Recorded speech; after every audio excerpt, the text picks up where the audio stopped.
what's going on, guys? I'm not sure if anybody's even here. Oh, looks like Sarah just popped in. How you doing, Sarah? I don't know if you're the only one or not because my computer gets a little delayed when it's telling me if anybody's in here. So I'm just going to wait a little bit as ads start going through the oh so lovely ads. And let's see here. We are going into lesson number 6. And I'm only going to be doing the first page to lesson number 6 today. Yeah, that's it.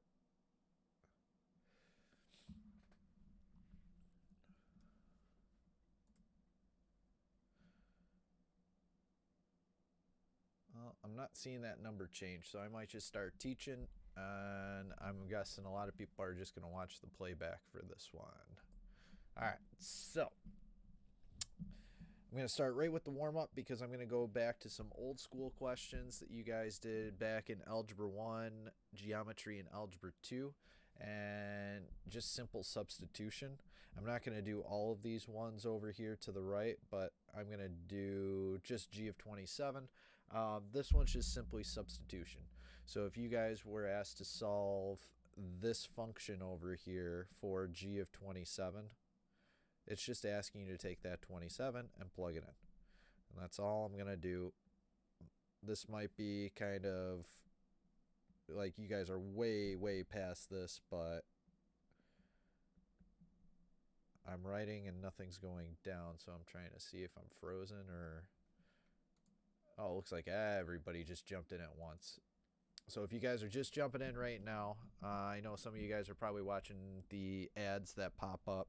Just doing the warm-up on lesson number 6. So just plugging in 27 for the t values, and I'm just going to simplify it down. In this case, if you go to simplify it down, 27 minus 2 is really just going to be 25. But we're going to be left with this fraction up here. And I chose this one on purpose because if you don't have a calculator, you can't really solve that one without, unless you change it into radicals. So I'm going to do this little phrase that I said in the past to you guys called down and out. And that's where we took the denominator and the exponent and we brought it to the outside. And when we're bringing it to the outside, it turns into a radical. So it's just going to be a little 2 on the outside. The rest just stays exactly where it is. So in this case, you'll have the square root of 25, which you guys can now solve right off the top of your head, because that's just going to become 5 raised to the 27th power. And we might just have to leave it there because 5 to the 27th I don't think is something that we're going to be able to write out. Let's see here. It might come up in scientific notation. Yeah, it does. So I just wanted to break it down, showing you guys how to change it into that radical, because we haven't done that in a little while, and I just wanted to see if you guys remember that little phrase. I called it down and out. The proper term is supposed to be power over index. I'm not going to go crazy into the vocabulary, but I could do more of these. That was the only one I'm going to do in the warm-up. We're not going to do too much of radicals today, but we're going to be doing a lot with substitution.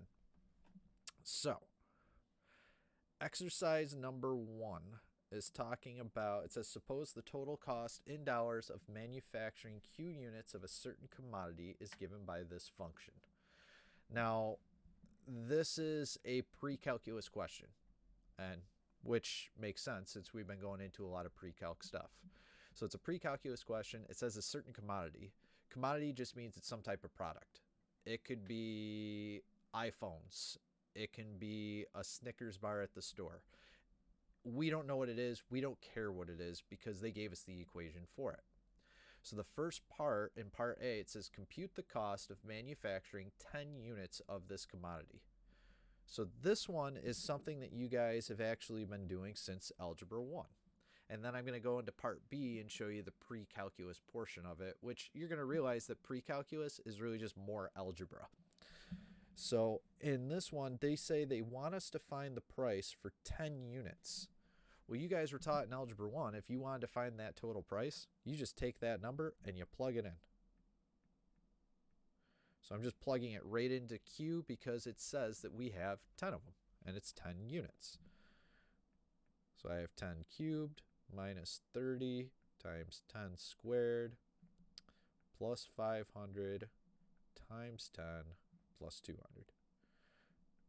You guys could type it right into your calculator. You could solve it out. I'm just going to do it by hand because they are tens, and tens are a little bit easier to solve off the top of your head. So this is going to be 1,000 minus 3,000 plus 5,000 plus 200. It looks like if we were to do this, I'm going to get, I believe, 1,200. Because 1,000 minus 3,000 would give us negative 2,000. Oh yeah, I screwed up. That would give us negative 2,000.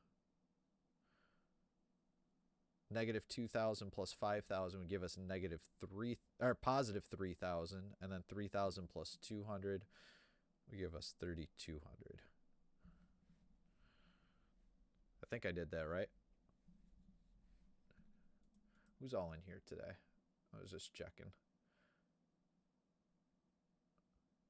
Oh, Alyssa, I think you missed your lesson. Our lesson was at 3. But you can always jump back and watch the video.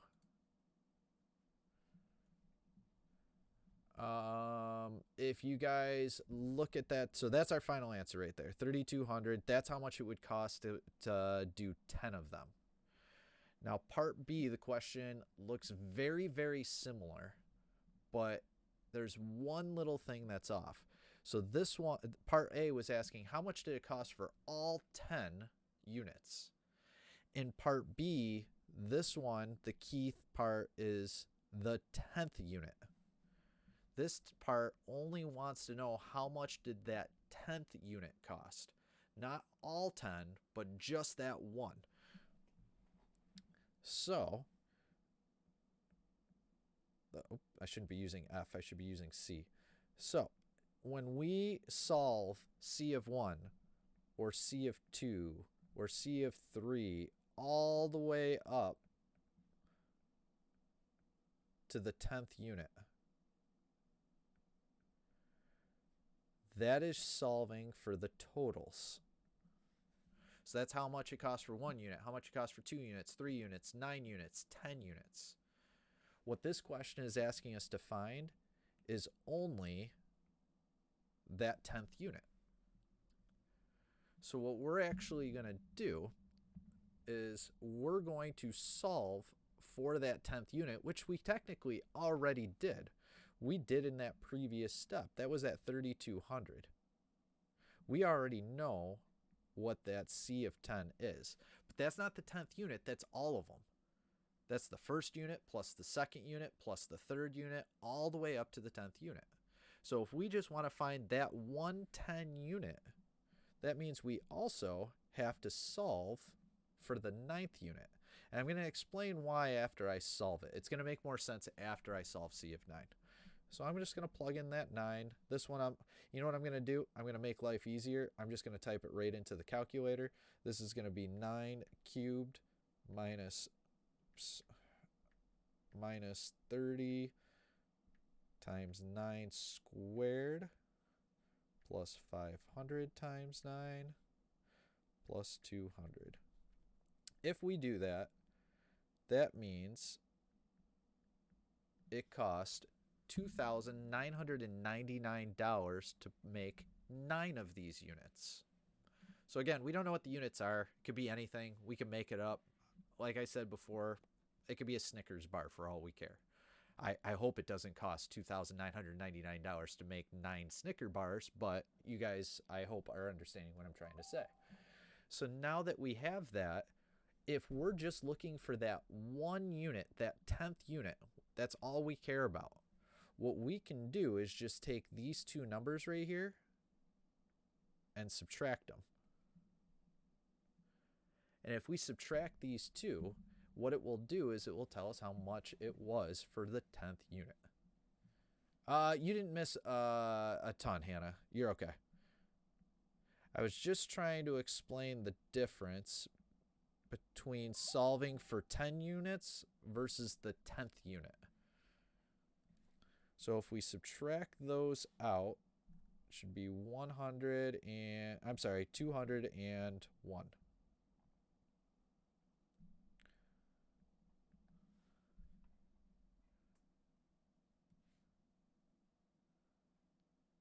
And that's it. So that is how much it is just for the 10th unit. We'll do some more practice with these later in the week, because this is a very tough thing to wrap your head around, because we're now looking at the English itself. I mean, these two sentences in Part A and Part B are almost identical to each other. The difference is this says 10 units of the commodity, the 10th unit of the commodity. Okay. As far as the next one goes, we're going into a review of composition functions. So I'm going to do one here on the front page. I'm going to then do one with number 3. I'm going to call it quits for today. And then tomorrow I'm going to go into a word problem one. All right. There's actually like people in the chat now. This is crazy. There's like a total of like 3 people, but whatever. So if you guys look at exercise number 2, it says find the composition function of g of h of x if g of u is equal to that and h of x is equal to that. When you guys go to solve this, all we're looking to do is make sure that we solve the inside first and make your way to the outside. That was what composition functions are. It's a composite function. So I'm just going to start with this inside portion, that h of x. I'm just going to solve it. And you're going to notice this one's going to be pretty easy to solve because h of x is just x plus 1. I didn't give you guys a number to plug in for x, so that's it. You're done. That's the answer. So now what I'm going to do is just plug it into that outside portion. I'm going to plug it in for g. Well, what I'm substituting in for g is the answer we had for the inside. I'm just substituting it in. So since it's x plus 1, I'm just going to plug the x plus 1 in for these u's that are in the next part. So it's just going to be x plus 1 squared. And notice I'm putting in my parentheses when I substitute.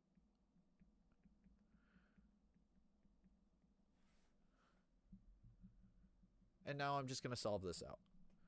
So x plus 1 squared is really x plus 1 times x plus 1.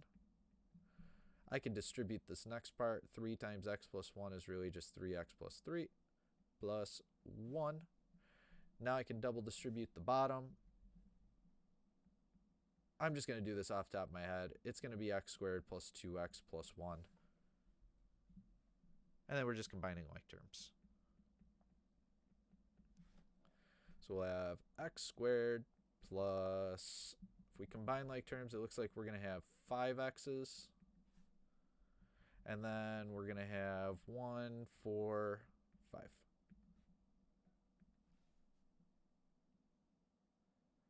I'm not asking you guys to factor. I'm not asking you guys to solve.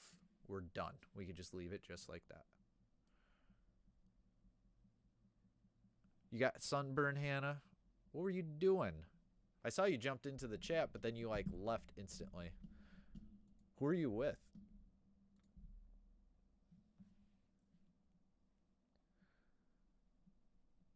And then the next question is pretty much the same as number 2, but I'm just giving you guys a little bit more practice with it. Exercise number 3 says find f of x minus 1 if f of x is equal to 3x squared plus 1 over x plus 5. Well, we already know what f of x is. We're just going to take that inside portion, and it's just asking us to substitute it in. So we're just plugging it in for all of those x's. So if we were to solve this out, it's really just going to be f of x minus 1. And again, when we substitute, just remember to put in your parentheses. Plus 1 over x minus 1 plus 5. Arc right now is with Megan and Mike, and we drove the truck through the trails. It was this. I have some friends that live up in Arkwright. It does get pretty crazy up there.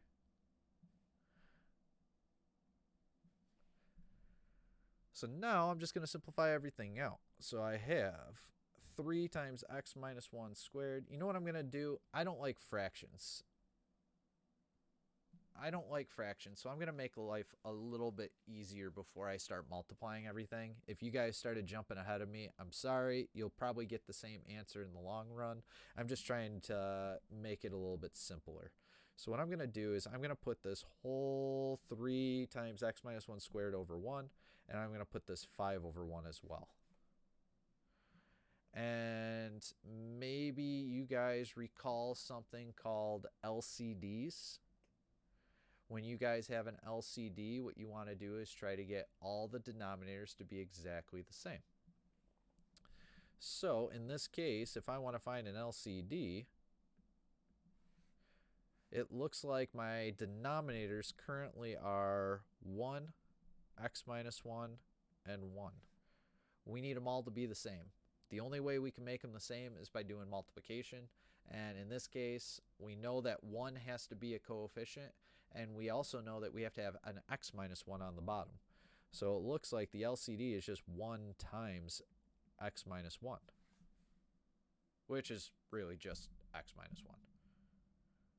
So what I'm going to do is I'm going to multiply every one of these fractions by x minus 1, because we're going to see that some stuff will cancel out. I'm sorry, we have to add these. So we have to make sure all of the denominators are x minus 1. So I have to multiply the first fraction by x minus 1. The second fraction, I'm only multiplying by 1 because it's already there. And then the last fraction, x minus 1.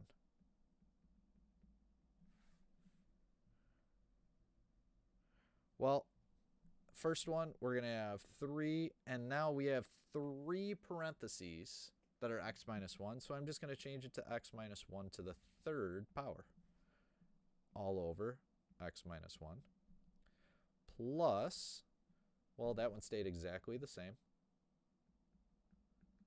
plus, if we distribute the 5 on top, it looks like we'll have 5x minus 5 all over x minus 1.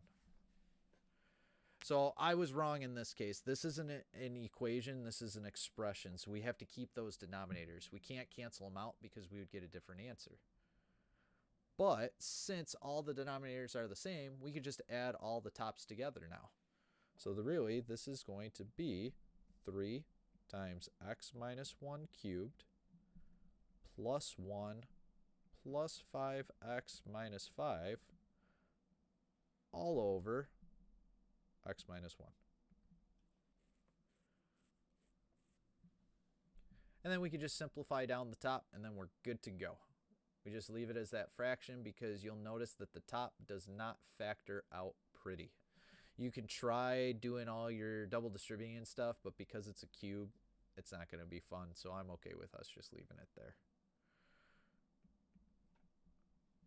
as long as I can write down this last part. My iPad is awful.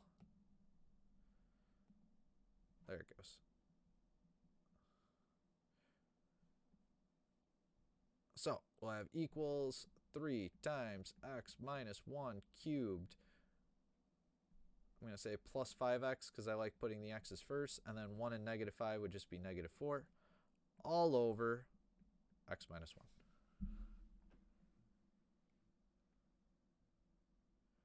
And that's it.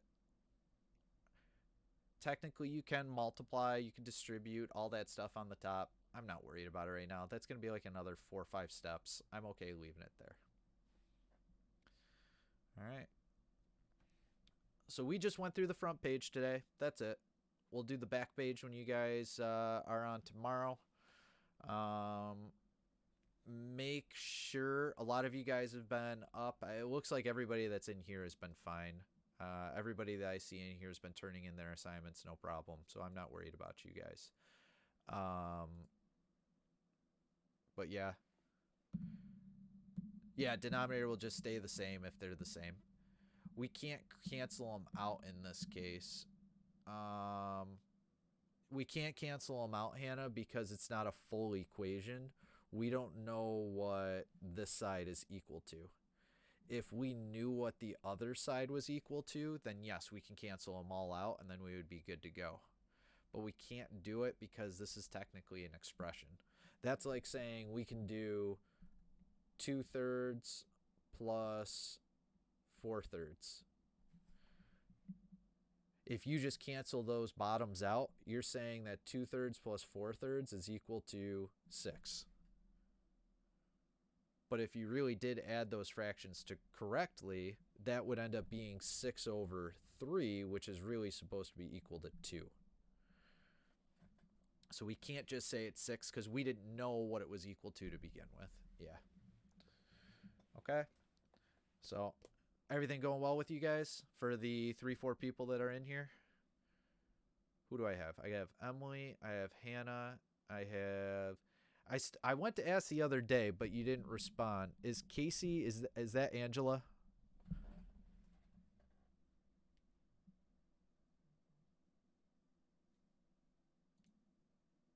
Of course, now that I asked, she's not going to respond. I know how this works. But, yeah. What do I got here? Oh, okay. Well, nobody's responding, so I'm just going to leave it at that then. Maybe. Do you know how I know it's you? Because when I went to do attendance, your middle name came up. Because I had to try to figure out who Casey was. I thought you were one of my wife's students watching the stream. Yeah, Governor Cuomo just went on earlier today, and he officially said all schools in New York are closed till the 29th, and they also said that they're canceling the June New York State Regents as of right now. Don't leave, it's late. I'm so tired. I am so tired. We got that new puppy. Oh my gosh. Yeah, we got a new puppy, and he slept the first 2 days we had him, and today he woke up at like 5 o'clock. I let him out to the bathroom, and he's been sprinting around the house ever since. I think he's sleeping right now upstairs, and my wife is just laying with him, but he has been non-stop running. Wait, you got a second puppy, Hannah? Hey, what's going on, Spence? Yeah. Tell Spencer I did get his homeworks. He emailed them to me. Oh my god, he is so freaking cute. He is so cute. All he does, though, I'm telling you, we had him on Sunday. We got him on, or I'm sorry, on Saturday. Today's Monday. We got him on Saturday at about 1:30 in the afternoon, and we got him in Cleveland. So it was about a 3-hour drive. We drove all the way back, and he slept on my wife's lap the entire time. Didn't wake up, didn't move around. We got home, and he ran around for, I don't know, half hour. And then after that half hour, he passed out again. And he slept for another 2-3 hours. Then we put him in his cage, and he slept all night, 7-8 more hours. Woke up the next morning, ran around for about an hour, slept the entire day Sunday. Today, not so much. Not so much. Oh, okay, I got you, Hannah. I remember you saying that you got the 1. I didn't realize you got 2. Oh, wheel. All right. Well, I'm actually I gotta jump off. I'm gonna go take a nap. I can't keep my eyes open right now. I've been having a really hard time doing it. I'll be back on tomorrow, same time. We'll work on the second page. Um, yeah, that's all I got. I can't think of anything else to say right now. I'm hoping to get enough sleep tonight, and then we'll talk a bit more tomorrow. Don't be afraid to email me, guys. And even Hannah knows, but as far as is it still just Emily and Angela in here? If you guys want to stop by, I'm always inside that Zoom chat around 1 o'clock, and nobody ever shows up to ask work, so I'm just sitting there talking to nobody unless Hannah shows up. So you guys are more than welcome to stop down if you're bored in the middle of the day, unless you have other classes that you're supposed to be doing at that time. So feel free. I hope you guys have an awesome rest of your evening. Get outside. It's supposed to be like 60 something tomorrow. Still practice social distancing though. All right. Miss you guys. I'll see you soon.